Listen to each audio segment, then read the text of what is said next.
अस्सलाम वालेकुम। मैं हूं राना शेर मोहम्मद फेस ऑफ सिंध के साथ। मेरी दुआ है कि अल्लाह ताला आपको सलामत रखे और सेहतमंद ज़िंदगी अता फरमाए। मुझे उम्मीद है कि आप मेरा ये channel face of Sindh subscribe कर लेंगे और मुझे अपनी दुआओं में भी याद रखेंगे। आज हम बात करेंगे कि सवाबी में जो पीटीआई का जिरगा या जलसा हुआ वो फ्लॉप था कि कामयाब। अदलिया और इमरान खान को आज़ाद कराने की बात की गई। सवाबी के इस जलसे में अचानक अमेरिका का झंडा कैसे आया और उसको कहां गायब किया गया। पीटीआई में आपस में लड़ाई क्यों हो रही है या कराई जा रही है, इस पर सहाफ़ी इमरान रियाज ने क्या कहा। आज के इस वीलाग में इन सब पर बात होगी।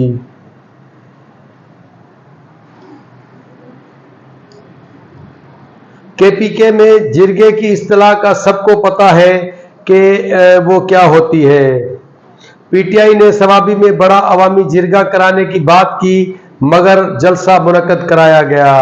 अब जलसा फ्लॉप था या कामयाब, जो पीटीआई के हमदर्द हैं तो वो इसको सबसे बड़ा जलसा करार दे रहे हैं, जबकि उनके मुखालिफ कह रहे हैं कि जलसा बहुत नाकाम था और वो फ्लॉप था। जबकि मेरी नज़र में ये जलसा इस वजह से भी अच्छा था और कम अज़ कम इसको फ्लॉप जलसा नहीं कह सकते क्योंकि इसकी कामयाबी के लिए केपीके की सारी हुकूमती मशीनरी इस्तेमाल की गई थी।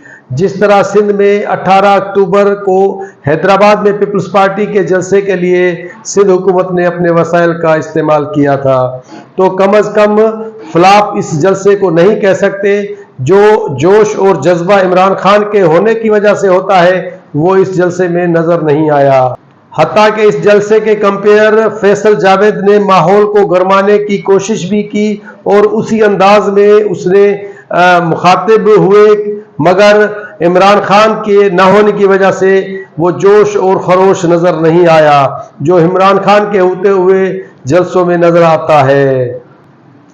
अब बात करते हैं कि इस जलसे में कोई भी बड़ा अल्टीमेटम नहीं दिया गया जिसकी सारे मुल्क के लोग तवक्को कर रहे थे कि इस सवाबी के जलसे में इमरान खान की रिहाई के लिए या किसी और एहतजाजी तहरीक के लिए अल्टीमेटम दिया जाएगा जिस तरह माजी में पीटीआई करती रही है।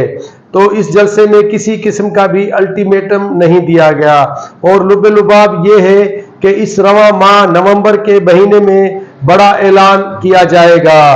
पीटीआई के चेयरमैन बैरिस्टर गौहर खान और जनरल सेक्रेटरी सलमान अकरम राजा ने अपने नॉर्मल अंदाज में खिताब किया, जबकि सेक्रेटरी इतलात शेख वकास अकरम ने जज्बाती अंदाज में इस सवाबी के जलसे को खिताब किया।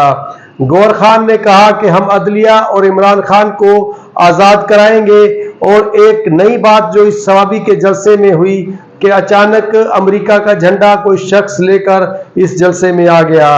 अब इस अमेरिकी झंडे का इस जलसे में लेके आने का क्या मतलब था ये तो कोई पीटीआई वाला ही बता सकता है, मगर कुछ लोग कह रहे हैं कि अमेरिका में इमरान खान के दोस्त डोनाल्ड ट्रंप सदर बन गए हैं तो उनको पैगाम दिया गया है कि हम आपकी मोहब्बत में गिरफ्तार हैं, आप भी हमारे लीडर को आज़ाद करवाने में अपना किरदार अदा करें।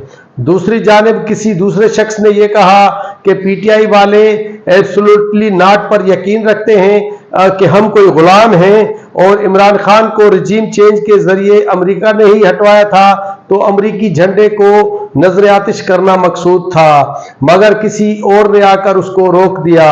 अब इस झंडे का पीटीआई के इस सवाबी के जलसे में लेकर आने का मकसद बहुत सौ को अभी तक समझ में नहीं आया। अब बात करते हैं कि सहाफ़ी इमरान रियाज ने पीटीआई के बारे में जो मौजूदा सूरत हाल है उसमें क्या कहा। इमरान रियाज का कहना है कि पीटीआई को तोड़ने की बहुत साजिश की गई मगर नाकामी के बाद अब निज़ाम पीटीआई के लोगों को आपस में लड़ाना चाहते हैं और इनमें फूट डलवाने की भरपूर कोशिश की जा रही है। बड़ी बड़ी पार्टियों में इख्तिलाफ राय होती है मगर इसको दुश्मनी में नहीं बदलना चाहिए। पीटीआई ने चंद माह में अपने दुश्मन अपने अंदर ही से बहुत से तलाश किए हैं और उन्होंने इतनी लड़ाई गैरों से नहीं लड़ी जितनी वो अपनों से लड़ रहे हैं। इमरान रियाज का कहना है कि इस पार्टी को कमजोर करने की कोशिश की जा रही है। कभी ननद भावज का मसला उठाया जाता है, तो कभी माइनस इमरान खान फार्मूले ले के आ जाते हैं, कभी फला गद्दार है और फला कंप्रोमाइज्ड है। इस तरह की बातें और इस तरह की इस्तेलाहात इस्तेमाल करके इस पार्टी को कमजोर करने की कोशिश की जा रही है। इमरान रियाज का मजीद कहना है कि जब एक टीम होती है तो प्लेयर्स के अंदर इख्तलाफ राय जरूर होता है, मगर सब मिलकर जीत के लिए खेलते हैं। अगर इनको इख्तलाफ राय को दुश्मनी में तब्दील कराने की कोशिश की गई तो इनको किसी भी बैरून दुश्मन की जरूरत नहीं पड़ेगी। और कमजोर टीम जब भी मिलकर खेलती है और टीम स्पिरिट के नतीजे में खेलती है तो जीत जाती हैं, और अगर मजबूत टीम भी मिलकर टीम स्पिरिट से न खेले तो उसका जीतना मुश्किल हो जाता है। इमरान खान लीडर है और पब्लिक उसके साथ है, और अगर यूनिटी कायम रही तो शायद ये अपना टारगेट बहुत जल्द हासिल कर लेंगे। इमरान खान को तारीख इसलिए भी याद रखेगी कि ये भी उसी तरह का लीडर है जिस तरह कायदे आजम को याद रखा जा रहा है कि पूरी अवाम जो थी बर सगीर के मुसलमान उनके साथ थे।